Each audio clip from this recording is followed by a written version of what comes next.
Get up. Get up! Jimmy?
David Graham. Yes. I'm Jeremy Clayton, your son's lawyer. Want all the passengers for the 6 a.m. plane to Stockholm. Please report to the main departure hall. I couldn't come sooner. Is it tomorrow? Yes. What time? The execution is ordered for tomorrow morning at 8 o'clock. I have my car.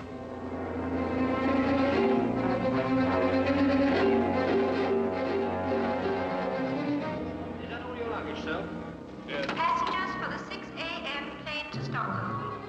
Please report to the main departure hall.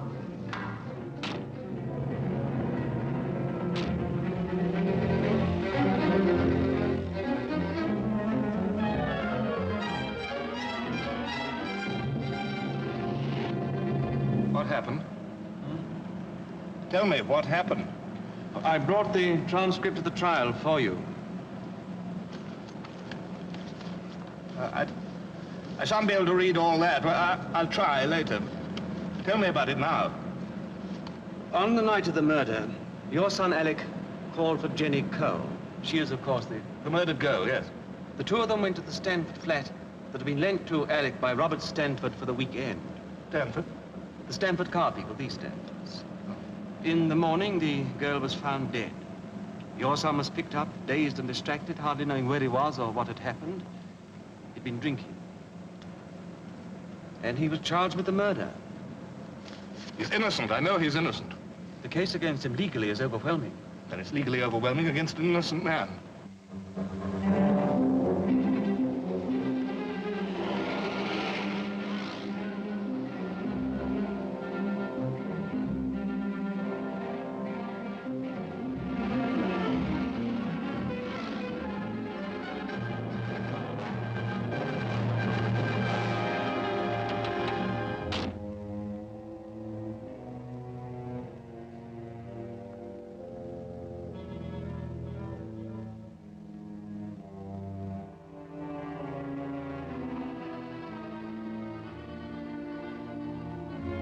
The prisoner's name is Alec Graham. It's all been arranged. There should be a permit waiting for us here. And, he is? The prisoner's father.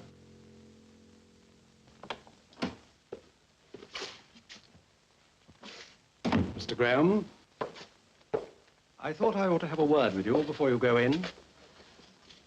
These last 24 hours can be a hell. Only your son has adjusted himself. He's built a protective shell around himself, and we all feel here that it's a great blessing.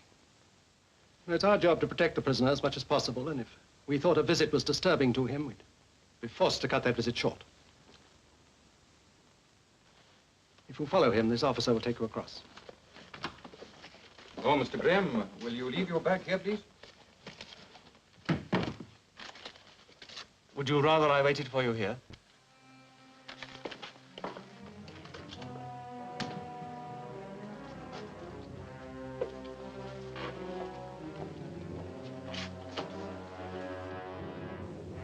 I think you'll find the boy has been well looked after, sir.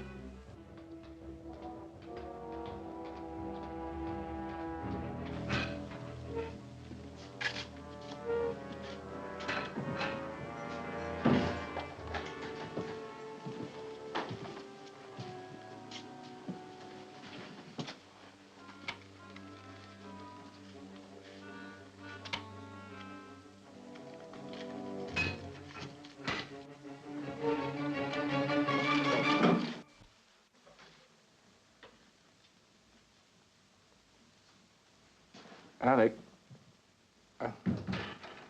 I'm sorry I didn't come sooner. Forgive me. Well, you see, I didn't know.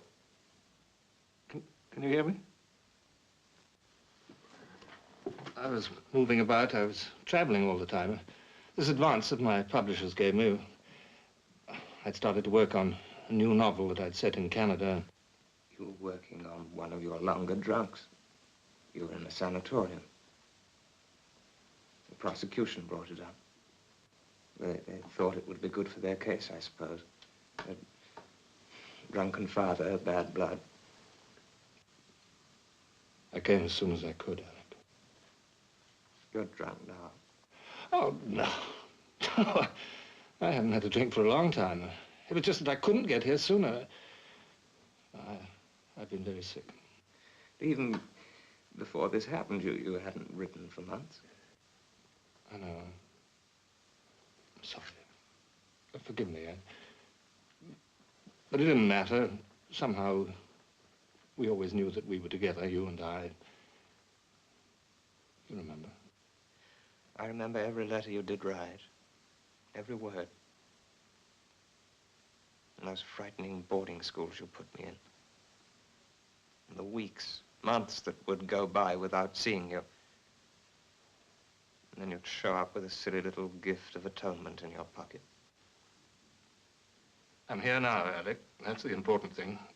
Each time you seemed to me so handsome, so charming, I was glad to forgive you. I'd forgive you anything. But not this time, David. You left me alone. I couldn't help it, Alec. Doesn't matter. Nothing really matters. Besides, I understand now about Mother. You just made use of me to get her back. Look, Alec, we haven't got time to go into all that. Tell me, what happened? I know you didn't do this. No, I don't want to talk about it. No. But you've got to let me help you. No, I'm going to die in a few hours, and it'll be over. It's too awful when you think there's hope. I went through it once. I'm not going through it again. But you're letting them. You're not even trying to help yourself. But why? Why should I wait until I turn into something like you? Oh, no. Long before this happened, I'd started to drink. What? You've got to let me help you. Please.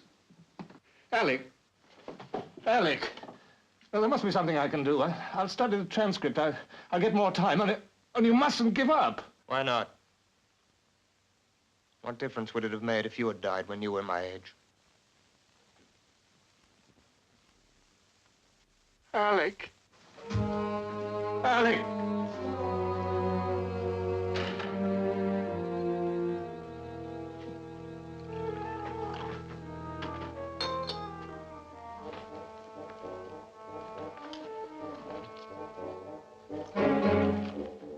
you're trying to do. I mustn't even smell a drink.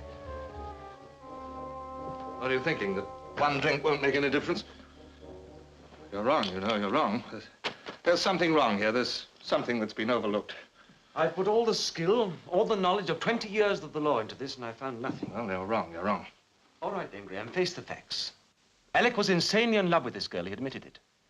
That night she told him they were finished. It was over. They were seen quarreling violently in a public place. Oh, he's innocent. There were signs of a violent quarrel at the flat. Alec's face was scratched. He admits having fought with her. No. No, not Alec. Alec's gentle, like his mother. He lied to me. He told me she was so drunk he had to leave her at the flat. The post-mortem showed no trace of alcohol in the girl's blood. Why should he lie to you? Clayton, you believe he's innocent, don't you? Well... Oh, stop acting like a lawyer, man. Tell me what you believe as a man. I fought this with everything I could. I've had 2 stays of execution granted, and there's nothing more I can do. Well, then let me fight. Get me an appointment with the Home Office. The Home Office can't grant a 3rd stay unless there's some overwhelming new evidence or an undeniable doubt.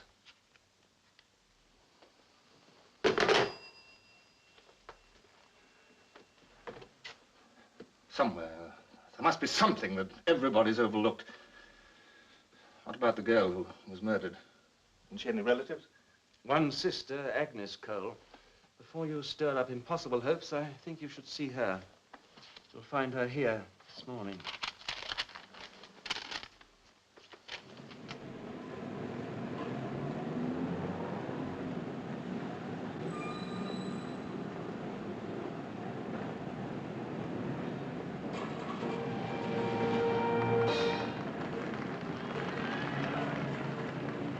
And now, ladies and gentlemen, it is my pleasure to introduce the lovely ladies of our show. First, we have lovely Yvonne. Yvonne is what is known as a tall, willowy blonde. Sometimes she will away, sometimes she won't. And here we have Laura. Laura, now there's the type of girl who won't go anywhere without her mother. But boy, can her mother go places. And here's Deirdre, beautiful Deirdre. She likes the little things in life. Little rose, little toad, little diamond ring. I want to see Agnes Cole. Here's What? Ivy, the king of Agnes dive. Cole. I'm Agnes Cole. Now, here come the lovely dancing ladies of the show. I'm David Graham, Alec Graham's father.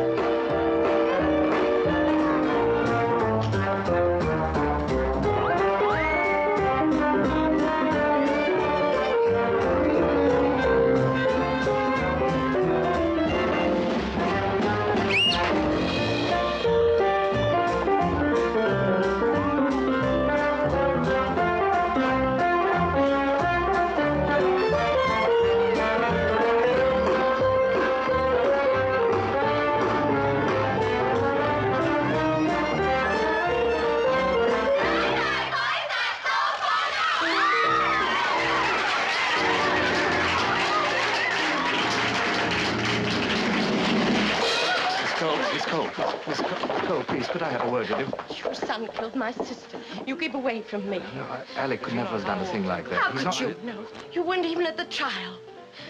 My sister Jenny was a sweet and lovely person before she met Alec. Then she got so you wouldn't think she was the same girl. She'd come home night after night, drunk. And then one night she came home. Christmas Eve it was, too. And I thought she'd had an accident. She was all bruised. And her cheeks were all swollen, and her eye. Well, then it couldn't have been Alec. It must have been someone else. She must have been going with someone else. No, only Alec. No, it couldn't have been Alec. What other man was she seeing? No one. Why should a chorus girl go out with a penniless boy, especially if he were being cruel to her? Doesn't... Look, please, can't any of you tell me something about Jenny Cole? You see, I've got to find out because... What are you doing? What are you trying to do? Dirty the memory of my sister.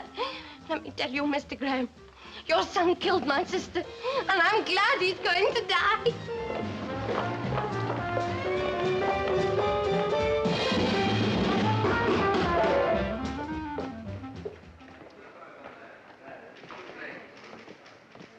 Can I help you, sir? I want to see Mr. Stanford.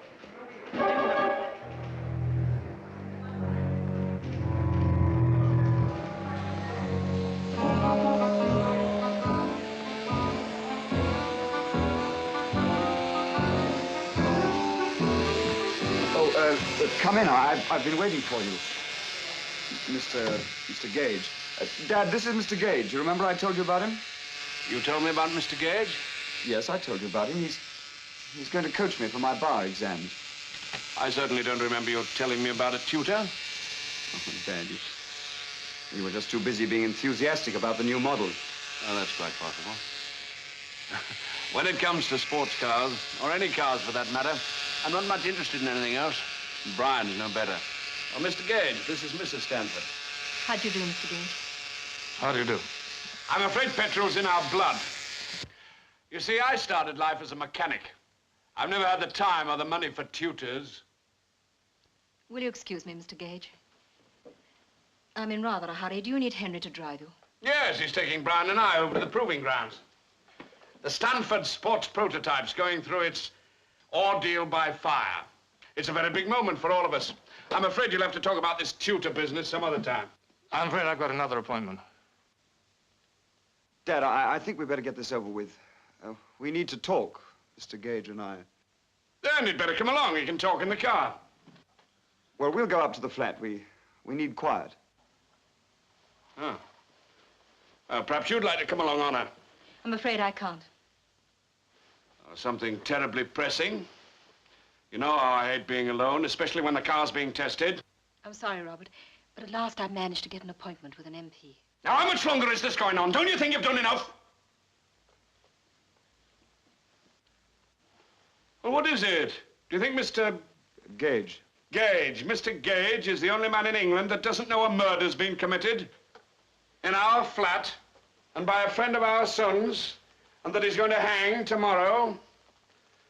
I'm afraid Mrs. Stanford's been driving herself unmercifully in an effort to save the poor chap. I think she's been overdoing it.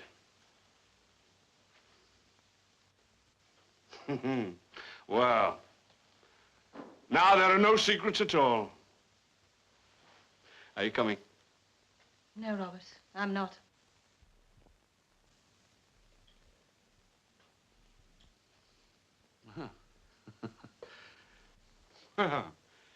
I don't suppose there's any stopping the army of the righteous. All right, you can take Henry. I'll drive myself. Thank you.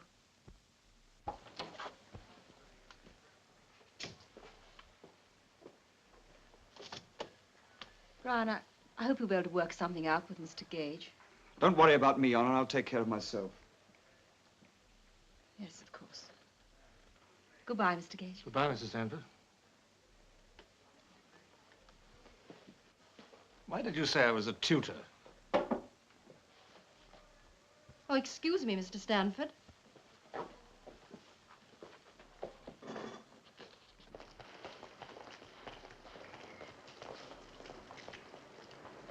What do you want, Graham? I came to help Alec.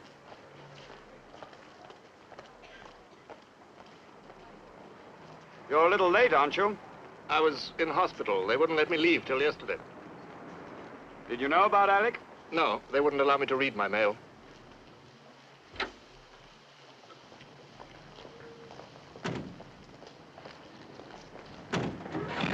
None of it? None at all. Why?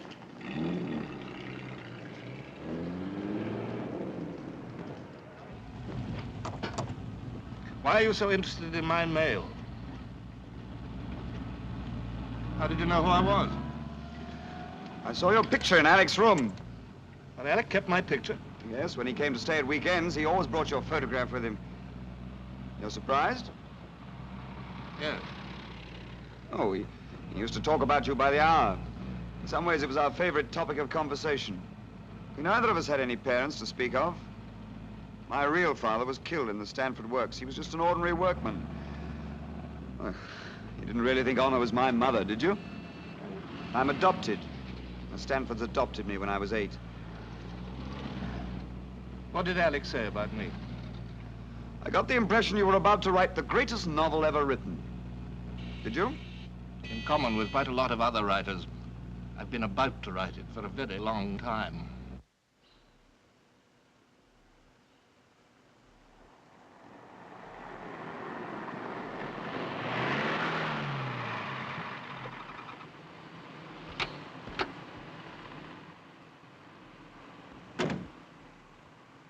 This is where I live. I hope I'm not taking you out of your way. You do want to help, don't you? I'm sorry, Graham. I'm going in. Alec's your best friend, isn't he? Well, isn't he? Yes? Yes, he was. Well, then you wouldn't hide anything that might help him.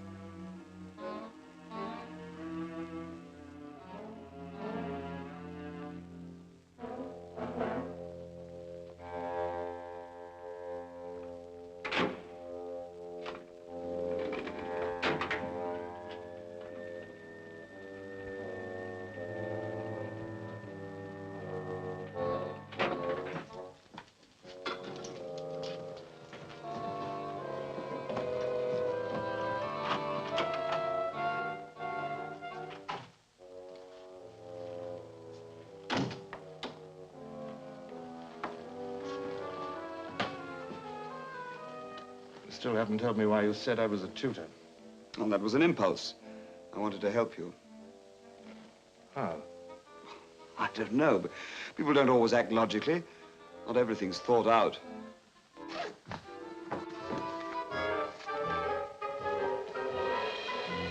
Is this where it happened? Yes, it is. At the trial, Alec said that he thought he heard a door slam, as though someone had come in by way of the back door.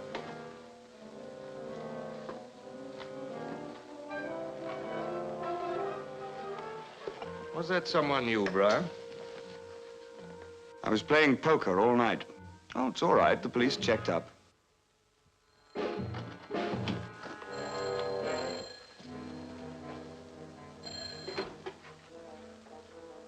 Hello? No, no. But there is a back door. Mr. Bryan, I hope you're not expecting lunch. Cook and the rest were told to take the afternoon off. Hold on a minute. No, Mrs. Johnson, we're not expecting lunch, and you can take the afternoon off, too. If there's anything I can do, Mr. Bryan. No, no, he's not here now. Well, all right, I'll tell him you rang. No, there's nothing, thank you.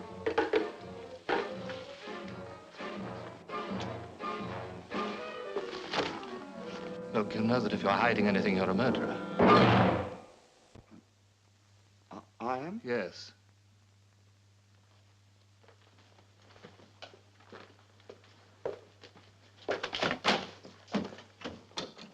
You do know something. Now stop wasting Alec's time. Well,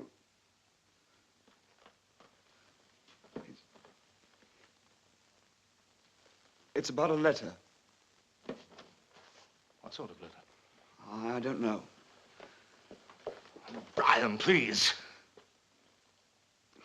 We've been sending you our old magazines. Alex said you liked the English magazines. He was always worrying about you. I know all that. Go on. Well, when one of the servants sent off the last package of magazines, she thought she saw a piece of blue writing paper between the pages of one of them. No, I don't understand. Slowly, please. What makes you think that this piece of blue writing paper was a letter? I don't know that it was. You just said it was a letter. Well, I think it was something personal. Personal? Family, private. Private? How? What makes you think that this letter is so important? Well, it may not be. Well, anyway, you should have done something about it. The letter was sent to you. I couldn't do anything about it. But you kept silent all through the trial. And what did you do all through the trial? I had to put you in one of those places for alcoholics. Alec told me about your drinking.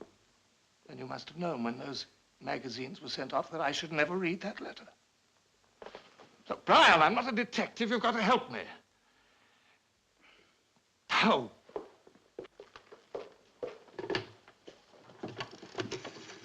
You see, sometimes when it's someone one loves, well, it would only hurt them, and it wouldn't help Alec.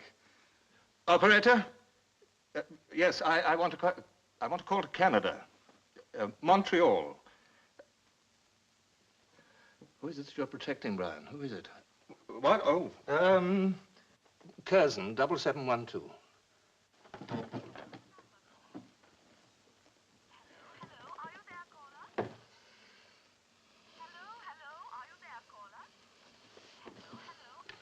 I want the Morningside Hospital. Yes, I know the number. It's Montreal 14161. What? I almost rang him myself once or twice. There's a delay. Now, operator, please. This is urgent. It's an emergency, yes. Yes, a matter of life and death. That's what I'm sorry. Right, well, as quickly as you can, please. There's no reason not to tell me now, Brian. How is there?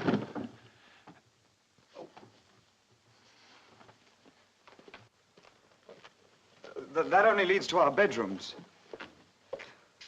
Look, don't.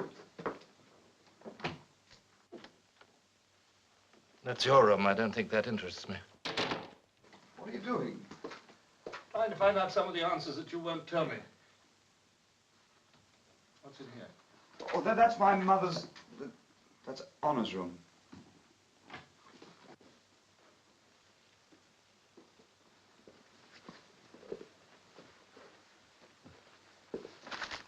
Was the letter written on this paper? Oh, it's a very ordinary kind of paper. Yes, but it happens to be blue.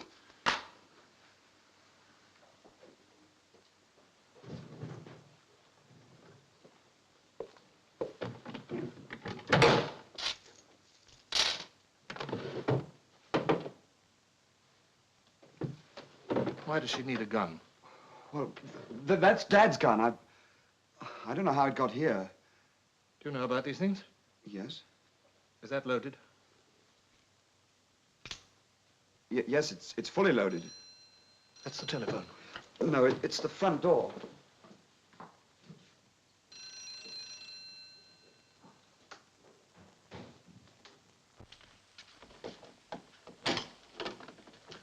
What do you want? Is your father in? No, he's not. He rang me. The message said it was urgent, so I thought I'd pop in myself. Well, he's not here. He did say it was urgent. All right. You've convinced me. You're a devoted Stanford employee. How dare you speak to me like that, Master Brian? All complaints should be filed through the appropriate channels.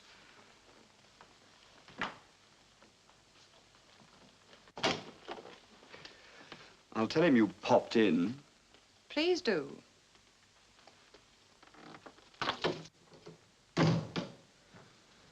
Who was that? Vicky Harker, Dad's secretary. Or used to be.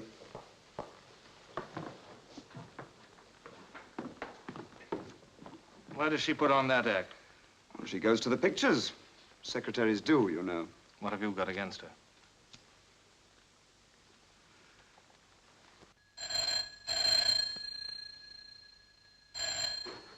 Hello? It's Montreal. Hello? Hello? Give me Dr. Pollock, please. Oh, quickly. It's long distance. Hello? Hello? Dad's just driven up. You'll have to hurry. Hello, Dr. Pollock. This is Graham. David Graham. No, I'm calling you from London, England. Are you there? You'll have to hurry. Look, some magazines and newspapers were sent to me. Well, they should have been kept in my locker with my other mail. Can you hear me? Well, look, in one of those magazines was a note written on a piece of blue paper. Well, it got slipped in with one of the magazines by mistake. Now, listen, you've got to find me that note. Well, ring me if you find anything. He's just getting out of the lift. Oh, Curzon, 7712. 7712. Call me the moment you find anything. Who'll pay for the call? Oh, well, I'll pay for the call. Tell him I'll wire him the money. Stop him at the door. We'll pay. We'll wire you the money. No, I'm quite all right, thank you. Only please call. It's my son's life. Curzon, that's right. Can I trust you, Brown? Yes, I promise. Brian? Brian? Brian!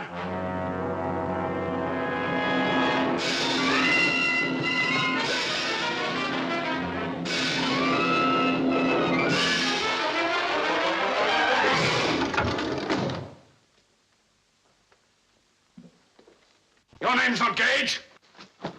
It's Graham. David Graham, Alec's father. My wife just telephoned me. She's on her way back here. She thought she recognized you. Why have you done this? I was only trying to help you. Help me how? What's this nonsense about helping? Well, speak up! I was going to tell you, and you didn't give me the chance. Help me, help me. Well, protect you then if you don't like the words I use. Protect me from what? What makes you think I need protection?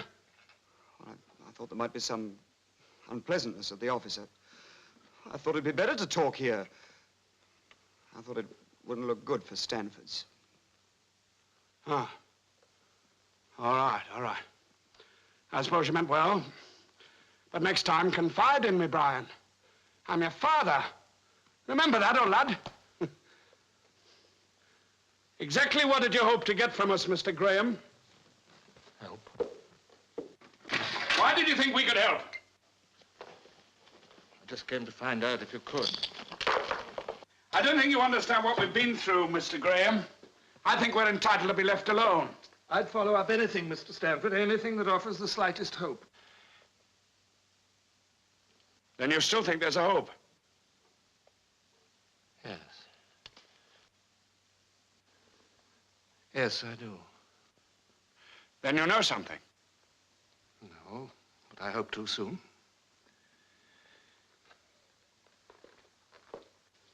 We befriended your son. We treated him as if he were one of our own. To bring that poor girl in here. And murder her. I'm asking you to leave, Mr. Graham. It's important for me to have access to this flat. There must be something here that will lead me to the truth. Mr. Graham, I don't understand why you had to. We want to do everything we can to help you. Honor.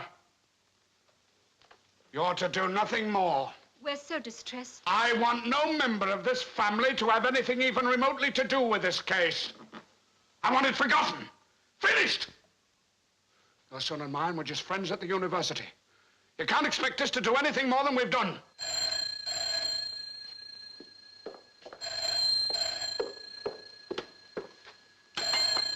Hello? Yes, Stanford speaking. No, no tests without me, do you understand?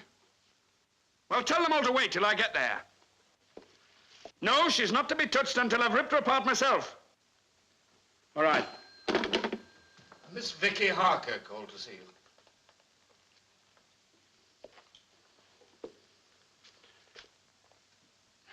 It was something to do with the office. How dare you intrude in this way? Mr. Graham, what can I do to help you? Why are you doing this to me? Can't you understand what I'm going through?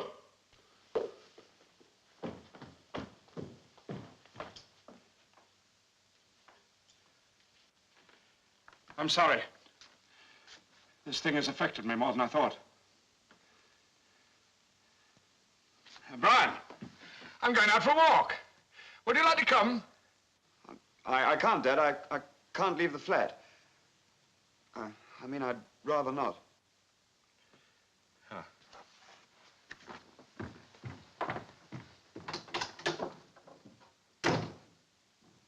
What does Vicky Harker mean to this family?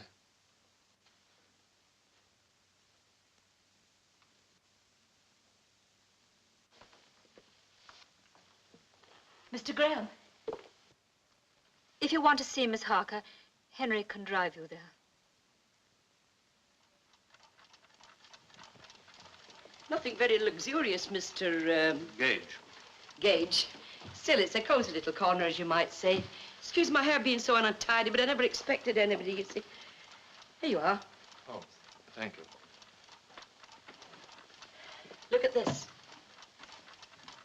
Recently acquired because of my daughter's latest promotion. It was your daughter. I was wanting to see Mrs. Harker. Oh, Vicky's never around at this hour. No, I thought... Here you are, have a drink. No, thank you. Come on, it'll do you good. No, please. I'll have a cigarette if you don't mind. Oh, come off it. One old tippler can always smell another a mile away. You'll never give it up. We never do. Why, try at your age. Come on, have a drink. No, thank you. Come on, drink up. Now then, what's all this about? You needn't be delicate with me, Mr. Gage. I'm a woman who's lived. I saw you out there in the car, looking very grand. But it's mostly Mrs. Stanford's car, isn't it? Yes, that's right. Yeah, it would be a dark day when I didn't know where I was going. What'd she send you for? Well, there are one or two questions I'd like to ask you. Well, you tell Mrs. Stanford if she wants any evidence for a divorce. She doesn't have to send a detective. She can come round and get it herself. No, but now that I am here, if I could just ask you whether...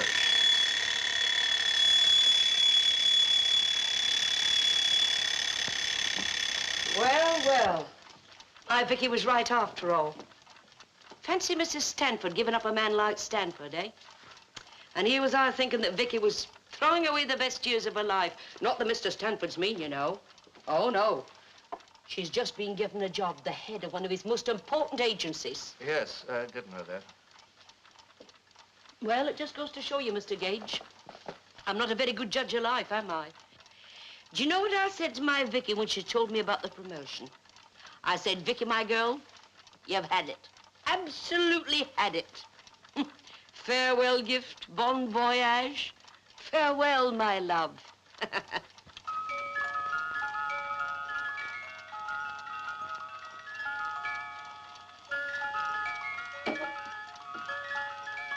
One of the little pleasures in life, Mr. Gage, I can now give myself.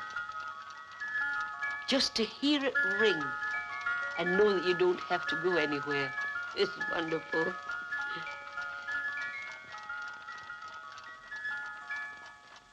Why don't you have another drink? It might take the tremble out of your hands. Oh, I haven't much time. Just tell your lady she's got nothing to worry about. I'll see my Vicky cooperates. But she's not to start getting any fancy ideas about alimony, because we're not throwing good money down the drain. If she starts for asking for any fancy amount, she better watch out. Watch out for what? Well, you never know, Mr. Gage. Somebody might just mention. Just supposing, possibly, about Mrs. Stanford and that boy. What boy? The boy that's being hung tomorrow. Alec? Alec Graham? Vicky once said to me, I wouldn't be at all surprised if... Alec and Mrs. Stanford? Is that what you mean? Why should Vicky say that? Tell me. Who are you? Why aren't you drinking? What have you come for? I don't believe you are a private detective. Tell me! Oh, no. Oh. I'll tell you nothing. Nothing. No more to say. Not another word. I've a hard life. Not another word. Alec and Mrs. Stanford, what was it? Get out. Get out, I think. Mrs. Hart! Get out!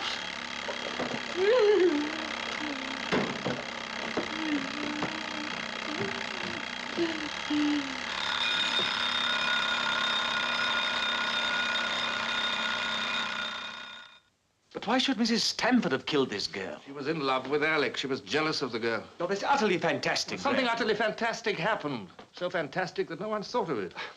Graham, has it ever occurred to you to wonder who was paying my fees? It's the Stanfords. They've been paying me. Oh, well, what does that prove? Stanford testified they were together that night. Oh, Stanford could be lying, too. They both lied, one for the other. Do they strike you as people who have a secret of this kind on their minds? Everyone has a secret. It's not always written in the face.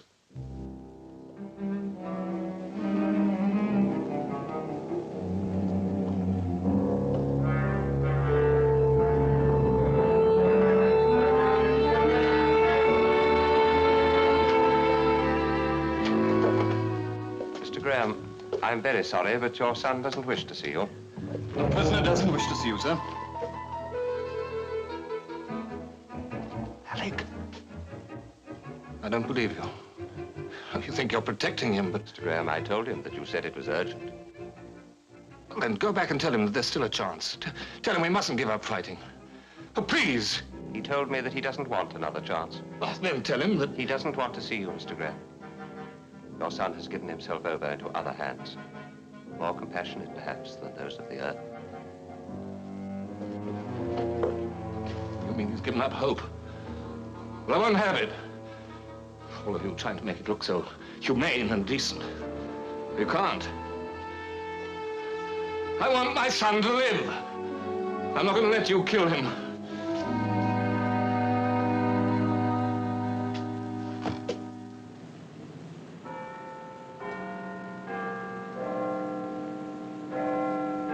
Mr. Maxwell, I don't think you got the point of my last question. Why have you called a press conference a few hours before Alec Graham is due to be hanged? Why not? Every time a particularly sensational execution is about to take place, your campaign for the abolition of capital punishment seems to flare up. Oh, no. No, it's just that we get more newspaper attention when there's a legalized killing about to take place. You see, we feel that the public should know the full horror which happens when the state decides to take the life of a human being. The cold, calculated planning. The way the executioner and his assistant make sure of the weight of the prisoner. And then they check on the rope that hangs down from the scaffold. They'll be doing that tonight. That scaffold which is so conveniently placed in the cell next to Alec Graham's. What is it that you supporters of the bill actually object to? Is it what you call legalized killing, or is it the method of killing? I should say it's the killing. What about war? Oh, war. But don't you see that even in war, the prime objective is not to kill the enemy, it's to protect yourself. And what about the victim's relatives? Her sister, for example, how's she supposed to feel? And what about Alec Graham's father? Why should he be put through all this torture? Gentlemen, this is the only punishment which is irrevocable. Now, can we be absolutely certain that we've never made a mistake? And that we won't ever make a mistake? Are you suggesting that young Graham is not guilty? I'm not interested in whether young Graham is guilty or innocent.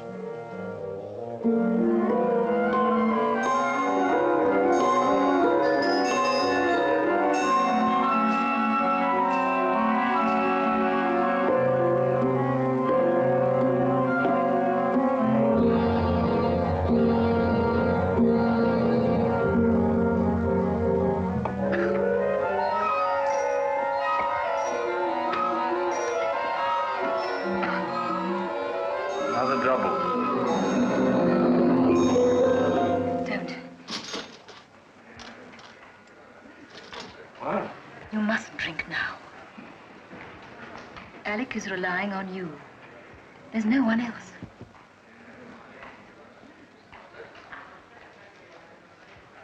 What do you want? Oh, somebody told me something about you. Who was it, Names. I can't do names. They're too hard. How long have I been here? Well, has it happened? No, no.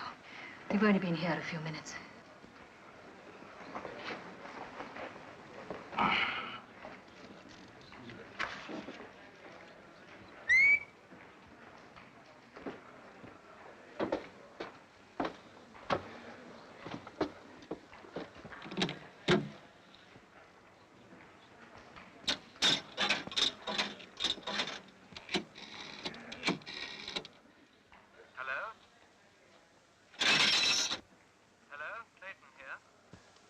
This is Graham.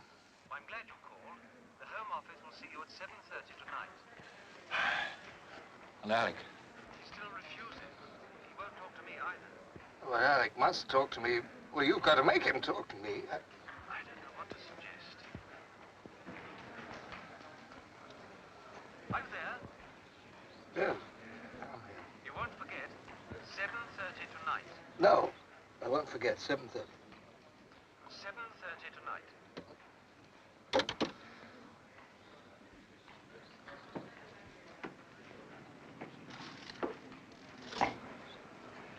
Mr. Graham, Alec will talk to me.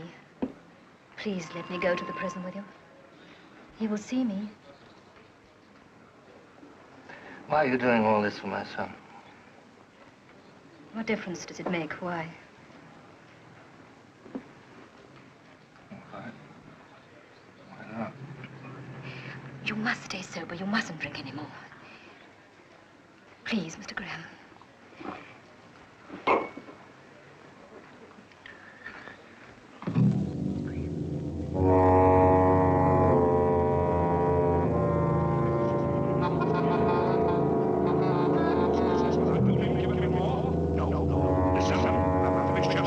withdraw. From the moment you set eyes on him, you were determined to help him. That isn't true. You did everything you could to encourage him. And what's more, when you did mitigate your own record. I told you. Please, Robert. I told you I wanted you to have nothing more to do with him. Now, why did you bring him here? You know I didn't want him here. We were on our way to the prison when he broke down completely. Where else could I have taken him? Now, you just listen to me. I've had enough, see? You're my wife, and you'll do as I tell you. Do as I tell you. But Robert, you're hurting me. No more. Stay away from him. His son means more to you than I do, doesn't he?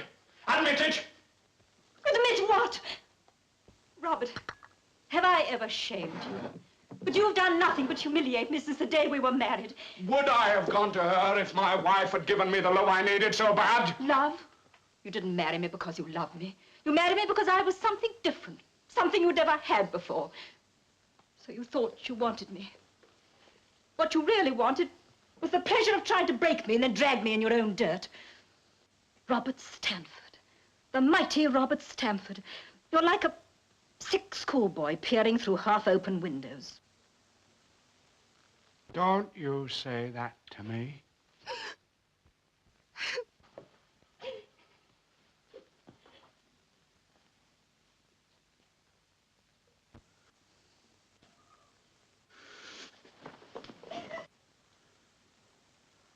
Honor? Honor! Keep away from me. No, Honor, don't leave me alone. Keep away. Honor!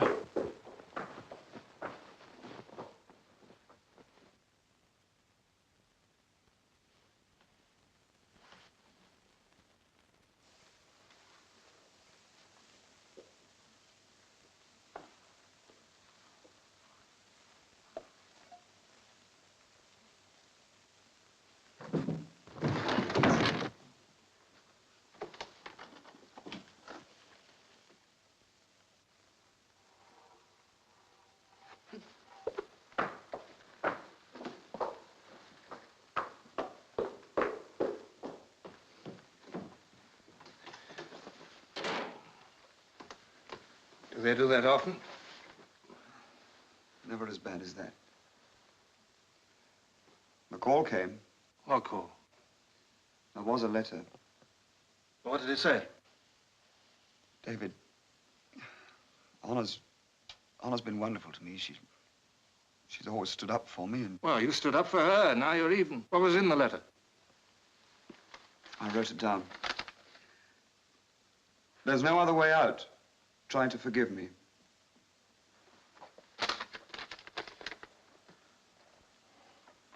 How was it signed? It wasn't signed. How did you know that it existed? The morning that Jenny was found murdered, I drove my father and Honor in from the country. They'd spent the night there? That's what they said. Later that morning, I was in the living room. The phone rang. I answered it. It was the police. They wanted to talk to Father. So I went over to his room. I could hear Father and Honor in here. I knocked, but they didn't hear me, so I just came in. Father was standing there. Honor was facing him. They both looked ghastly. Honor had a gun in her hand. It was Dad's gun, the one you saw. When she saw me come in, she quickly tried to hide it. I told them that the police wanted to talk to them. What did they say? Well, Dad asked me to tell them that he'd be at their disposal any time he wanted. Then I went over to the phone here. I picked up the phone, and while I was on the phone, I could see the two of them in that mirror there. I thought I saw Honor put a piece of paper in among some old magazines on the table there. Well, later, of course, a secretary sent the magazines off to you. I didn't think anything about it at the time, until Dad and Honor started to ask about it. Wait, you said you saw her trying to hide it? I suppose so. Then you didn't try to find out what it was? I didn't want to know. Why not? Well, you see, I thought that Honor and Alec...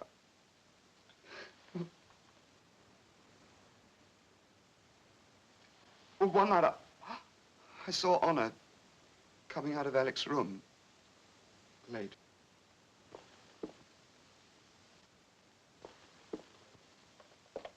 We'd better go now if you feel all right. There's no other way out. Try to forgive me. On the morning after Jenny Cole was found murdered, you wrote this suicide note. Why? I didn't write that note. Who did? Who did? That morning, my husband tried to kill himself. Your husband? Yes. I'd known about him and the Harker girl for a long time. The night of the murder, he was not with me. He was with her. He was afraid it would all come out, the scandal, and it was too much for him. He tried to kill himself. I told him that I'd say that he'd spent the night with me and there'd be no scandal. That is, if Miss Harker agreed not to say anything. Apparently, Miss Harker agreed. Your husband, a man like Robert Stanford, threatened to commit suicide because of a breath of scandal. I don't believe you. You're lying. No, I'm telling you the truth. You're lying. You lied in the witness box and you're lying now. Mr. Graham, there's not much time. We'd better go if we're going. I'll drive you.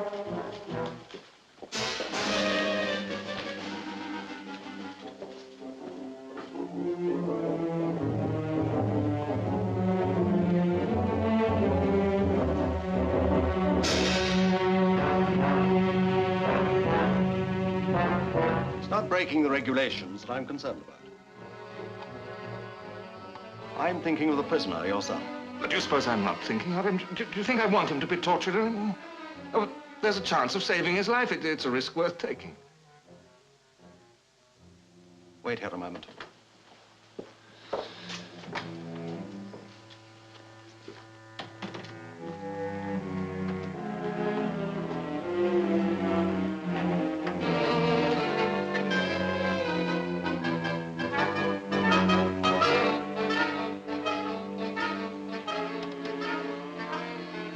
See him alone at first. No. I must speak to him privately. No, no.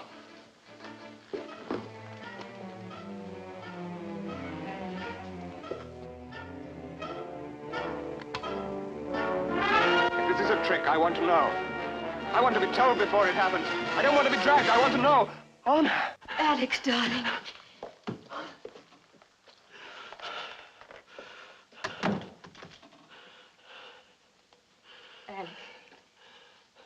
Alec, I wanted to tell you something. I don't know if it'll mean anything to you, but I want you to know, anyway. You mean so very much to me. For a long time, I didn't realize it myself. You brought something to me I'd never had. Something I needed badly.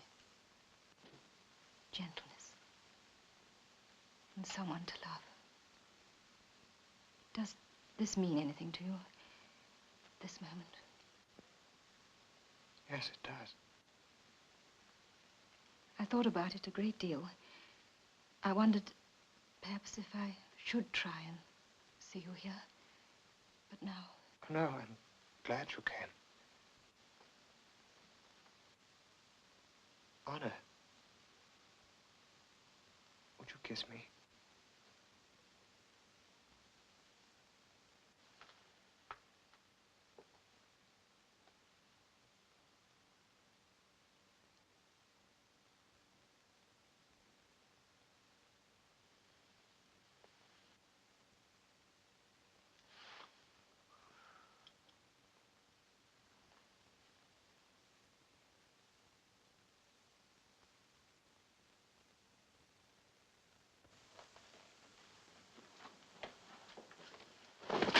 Father.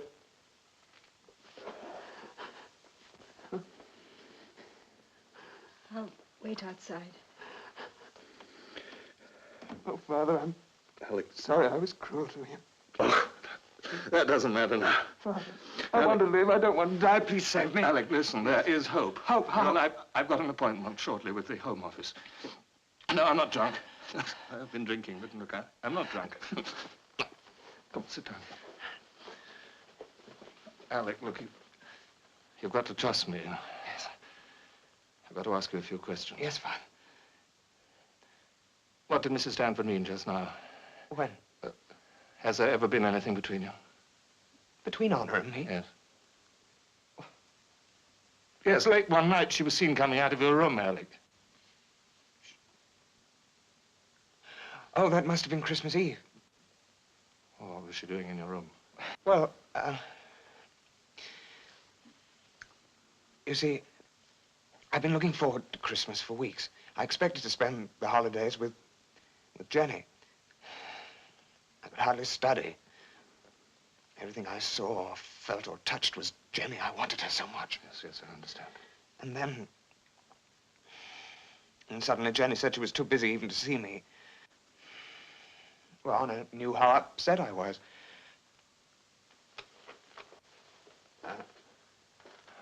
What was it you asked me about, Father? About Mrs. Stanford in your room. I suppose she heard me crying. She came into the room to comfort me. Christmas Eve. What? Somebody said something about Christmas Eve. Was that the hope? That you thought there was something between Honor Stanford and... Was that the hope? Let me think. Don't lie to me, Father! Alec, they're going to send me away. They won't let us stay together anymore. Please, there is hope. You mustn't give up. What hope? Why do you say there's hope?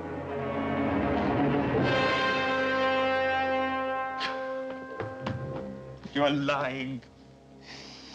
Just as you did about Mother. You wouldn't let me see her unless she promised to come back to you. That's true. That's perfectly true, but I'm not lying now. There's nothing. It's over. They're going to kill me. No, Alec, no. Oh, boy. Father, don't let them. No, please, just give us one more minute. Father, you'll come back. Promise me you'll come back Yes, no matter what. I promise you, Alec. No matter what. Take it easy, son. Take it easy now. No. No. No.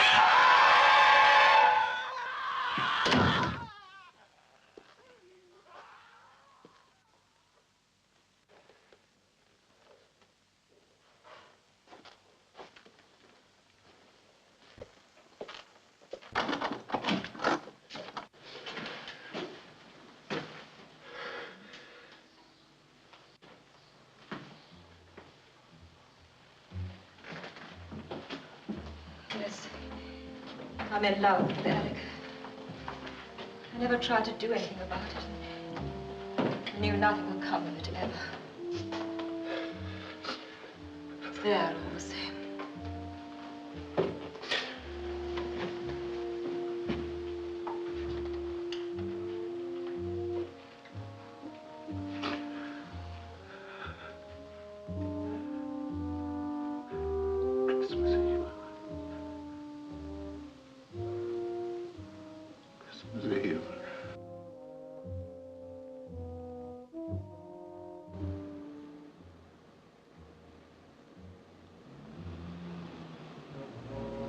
What happened?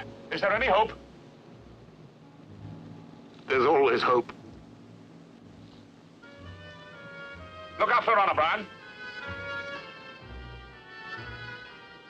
Home Office, Henry.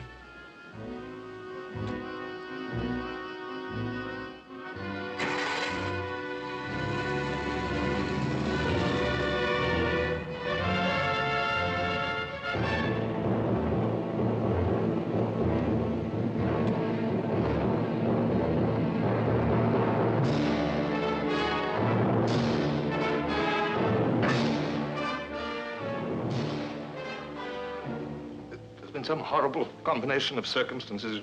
The boy is innocent. Every relative believes that. It would be unnatural of you to think otherwise. And yet murders are done by someone. The law must be guided by fact, not faith, or justice would never be meted out. Meted out? How will a poor broken body of Alec Graham increase the grandeur of the law? I'm sorry. I wish it were in my power. Well, it is in your power. Take up a pen, write your name. Give me a few days. No, just a few days. Look, 48 hours. It's 2 days.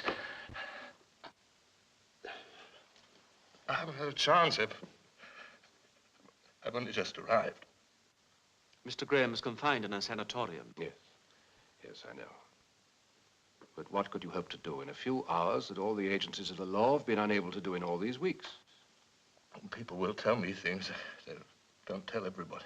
This office undertook long investigations of its own after the trial. I myself spoke to psychiatrists who examined your son, to the prison medical officer, to the judge who presided at the trial, counsel for the prosecution, governor of the prison.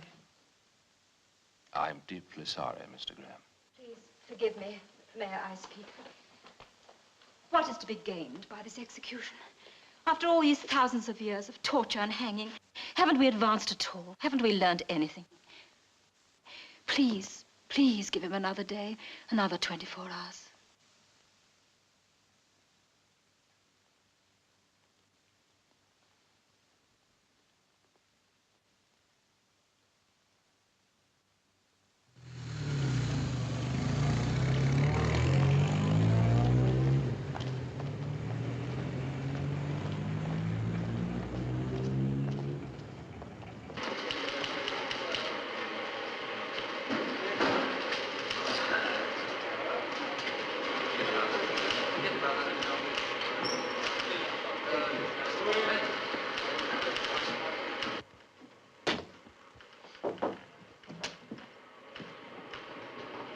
Right.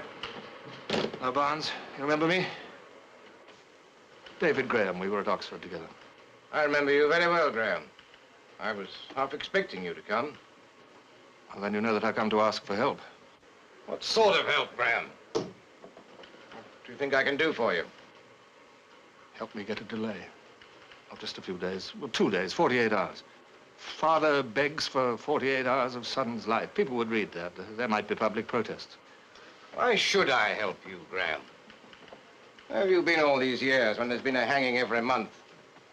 Is your son a special sort of person? Why didn't you protest then? Why didn't you ask me to help one of them? My son. There were other fathers and other sons. Tomorrow morning, they'll read the story the way they read any other news item. And then turn to the cricket score, just the way you did, hundreds of times. I remembered you as a human being. There's gratitude for you. You were a good story for us, Graham. The drunk. So drunk you couldn't come to see your son until 24 hours before he was to die. Do you know why that story hasn't appeared? Because we didn't think it relevant to print it. What do you think should be done with a murderer, Mr. Stanford? Pin a medal on him?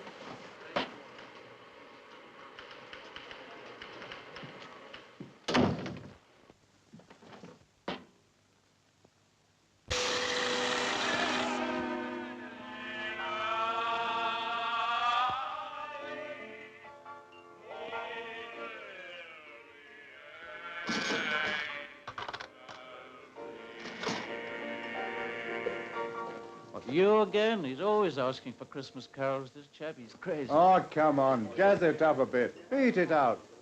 Where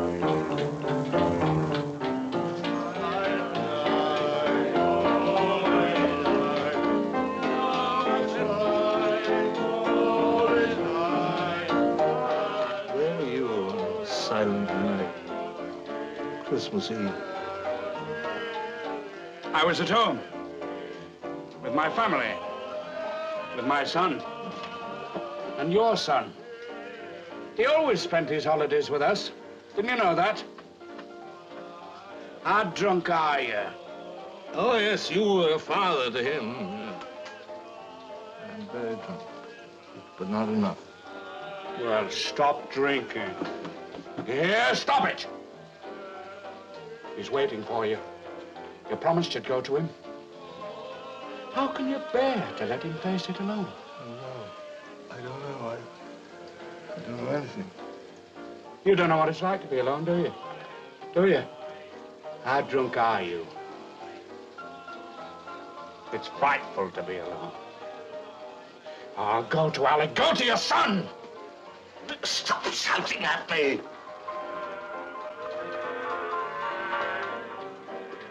You mustn't let him face it alone. I can't stand it. Can't stand it. You don't know. Sometimes a man has to make big decisions, terrible decisions, and carry them with him alone for the rest of his life. Can you understand what I'm saying? And you won't go to him? You won't go to Alec? I can't. I can't. You see this? Now this blacks out everything. Sort of golden ink. But can't black out the man with the rope. Black him out. Black him out.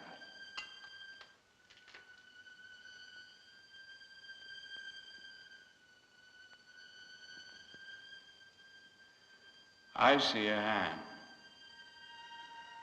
And in the hand is a golden locket. It opens, and there's Alec's face. Someone had a locket like that. He used to sit there, opening and closing it, opening and closing it. Sometimes, in the middle of the night, that hand's there, and the locket, and Alec's face.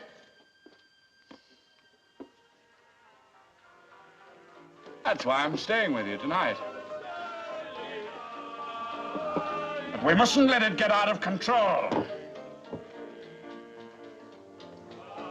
That's the wonderful thing about the car. Control. You step on the accelerator, she roars. You let it go, she whines. I'm gonna test her tonight. Do you know what the proving grounds are, Graham? They're insurance against the unforeseen. The sudden curve in the road, the pothole, the obstacle. All foreseen, all controlled. And I'm gonna test it tonight. Tonight? Well, they're still there. I told them to wait until I got there.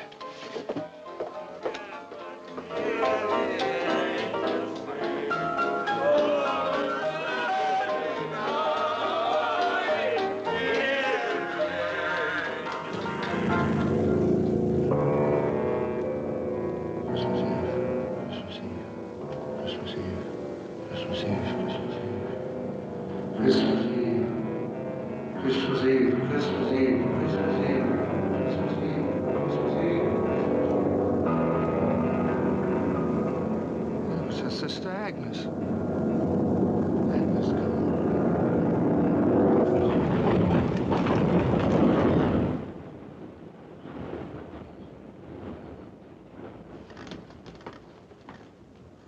What's time? Eh? What time is it?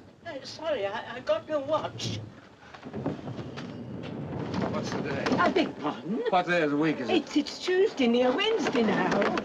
Oh.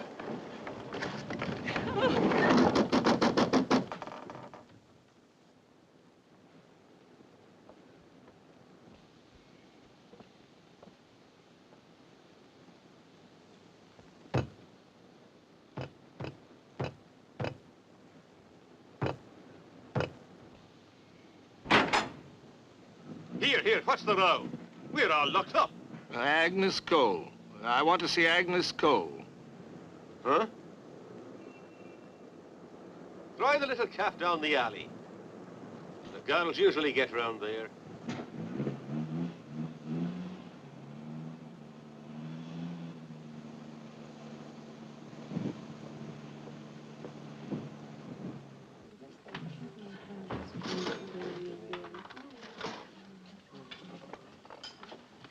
Agnes. Christmas Eve. No, don't do that. You said your sister went out on Christmas Eve. I don't remember what I said No, to no, you. no. You said that she came home drunk. Yes, all black and blue. Alec wasn't with her on Christmas Eve. No, I've got witnesses who can prove it. She refused to see him on Christmas Eve. She was seeing somebody else. She was meeting somebody else secretly. Oh, no. Yes, somebody who didn't wish to be seen with her. But, well, Jenny didn't tell me. It was that man that murdered Jenny. I didn't know.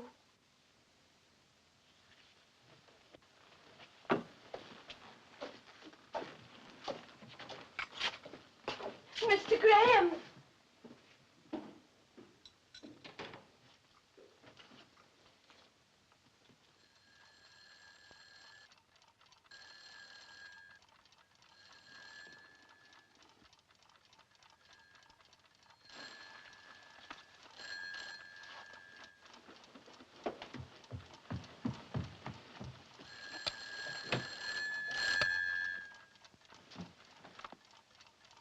Where is Vicky? Vicky! I'll call the police. Oh, where is she? Who is it? It's Alec Graham's father. Oh, so that's who you are. Miss Harker, I... What are you doing here? What do you want? Miss Harker, shortly after the murder, you were given a much better job, weren't you? Weren't you? He has no right to question you. Answer me. Answer me. Yes, my promotion was after the trial. Vicky! Why did Stanford want to see you at the flat today? I don't know why. I couldn't reach him. Don't lie to me. How much did he pay you that was worth my son's life? Pay me? Yes. What did he pay you that made it worthwhile to stand by and be silent while a young man dies? What did Stanford pay you? Why should Mr. Stanford have paid me? What am I supposed to keep silent about? The murder? The murder of Jenny Cole. On the night of the murder, where were you? Vicky! Vicky! I was... Shut up, Vicky. Don't say anything until you've seen Mr. Stanford. I was at Brighton. My aunt has a cafe there. I sometimes help with the weekend rush. You fool. You little fool. I thought he'd paid you to be his alibi, but he didn't have to pay you. Mrs. Stanford would never have thought of checking on it. She'd have taken his word. She'd have taken Stanford's word that he spent the night with you. She didn't say she went alone to Brighton.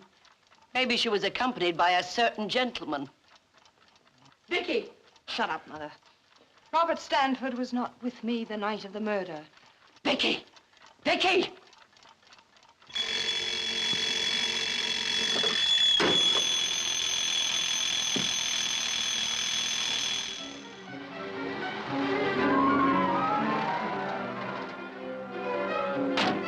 Wait for me.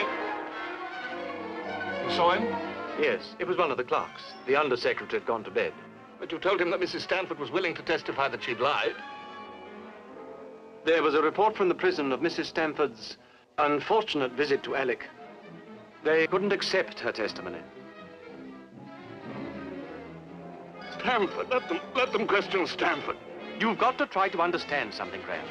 It happens every time there's to be an execution.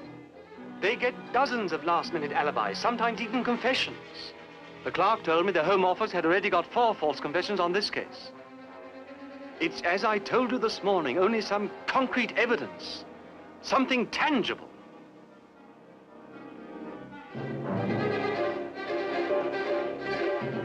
I'll be at my flat. I'll be at my flat.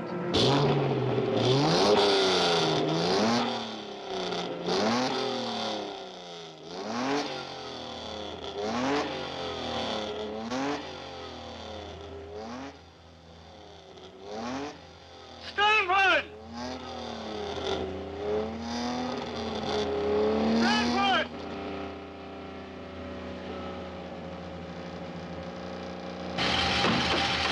Come on! Come out of that car! There's still time. You can't run away. I've seen Vicky Harker. You weren't with her. And Agnes Cole. You murderer!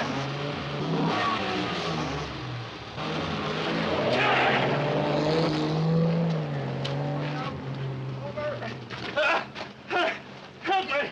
Help me stop him! That's Robert Stanford in the car. He's a murderer!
Stanford.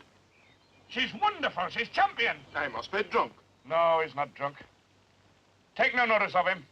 Well, she stood up to it. She took everything I could give her. Stanford. Stanford.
Well, what do you want, Graham?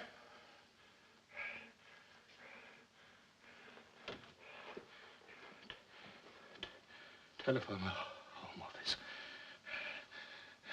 Tell them that you killed Jenny Cole. You're too late. You know that, don't you? No, not if you telephone me. Oh, you're overexcited, Graham. You've lost control. Look at your hands. They're trembling.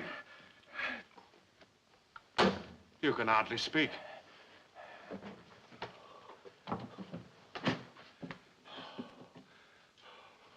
If Alec dies, you can't get away with this, Stanford. I know the truth. What truth do you know? I know why Alec kept insisting that that girl was drunk. And that counted against him at the trial. She wasn't drunk, of course. She was just pretending to be drunk. She wanted to get rid of Alec because she was waiting for you. And you arranged it that way. Well, it was exciting, wasn't it, to have the girl brought to you by a young man. So it was safer, too, because nobody would suspect anything. What happened then, Stanford? Did she want too much money? Was that it? Or Or is it one of your rages? Now listen to me, Graham. I'd like you to try and think clearly for once in your life. I'd like to do something for you. I feel sorry for what's happened. I'd like to try and make it up in some way. Perhaps even give you a few shares in Stanford's. Enough so that for the rest of your life you wouldn't have to worry. Are you trying to buy me? Go away, Graham. Don't bother me. I've offered to keep you in whiskey for the rest of your life. What they want and what you'll never get is something tangible.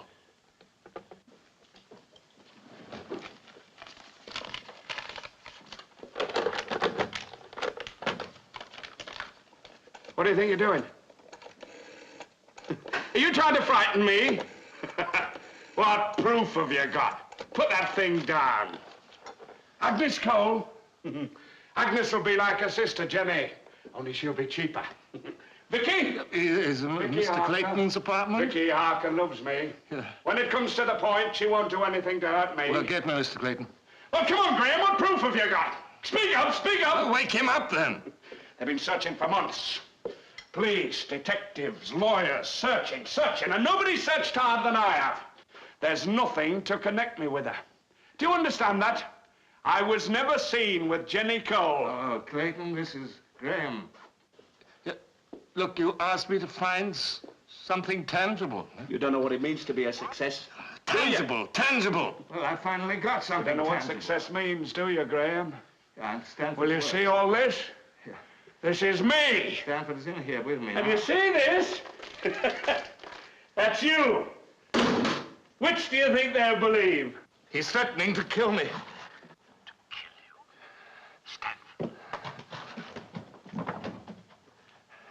Are you there? Look, if anything happens to me, tell Alec to live a full and wonderful life. This is your gun, Stanford. Now, I'm being realistic. You won't save Alec by killing me. I know that.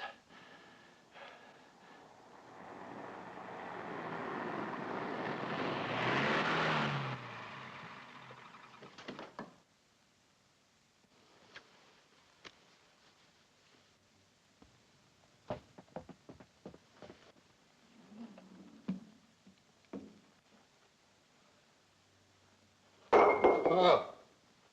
Oh.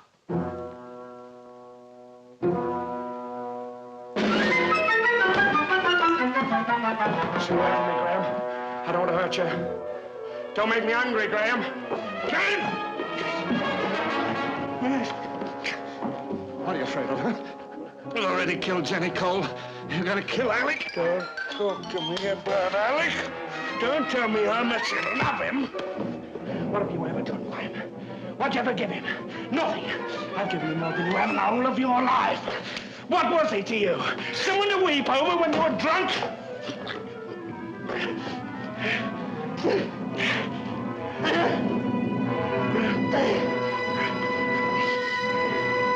What are you doing? Graham?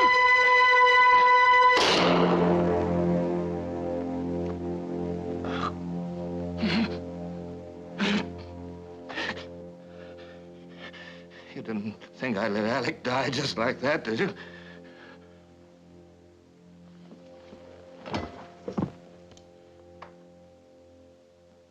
Graham.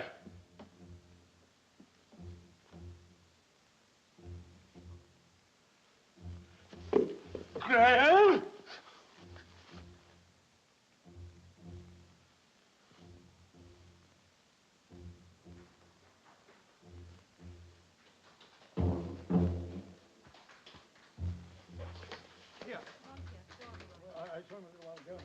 Father!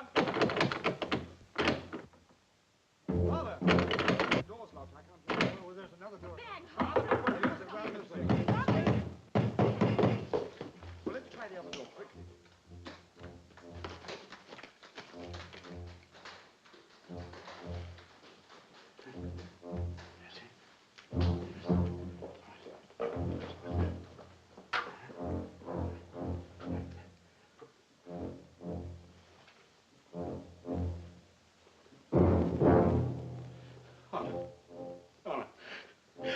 didn't do it. He killed himself. He's dead. Yeah. Yeah. Oh, but I didn't do it. It was...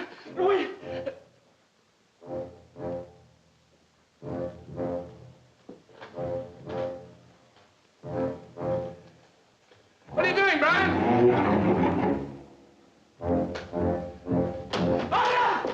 Jerry, stop it! Jerry, stop it! Robert, so terrible. Well, I didn't do it! I swear! I swear I didn't do it! Mr. Clayton, this is Brian Stanford. I think you'd better ring the Home Office right away. My father's just killed David Graham. Yes. Yes. Now you can stop them hanging at him. All right. All right, Mr.